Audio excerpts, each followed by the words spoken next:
yung nakabitin pa rito, nakahang pa rito, yung ma-resolve yung issue ng insertions, di umano, yung sa aligasyon ni Bryce Hernandez, at kung talaga bang may nangyaring suhulan o kickback na 30%. Yun ang hindi pa malinaw. Pero malinaw na yung nagkaroon talaga ng 600 million dahil nakita namin yung 75 million pesos na 8 kontrata o 8 items.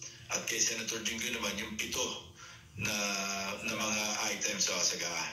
Ayon kay Senator Ping Lacson, kung walang may papakitang katunayan ay mananatiling aligasyon ang kanyang mga pahayag.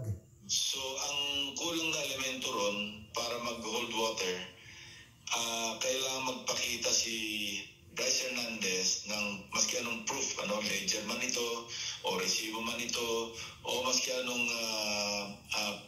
katibayan o proof na yung sinasabi niyang 30% na commission ni na Senator Jinggoy at Senator Joel o kickback, talaga meron.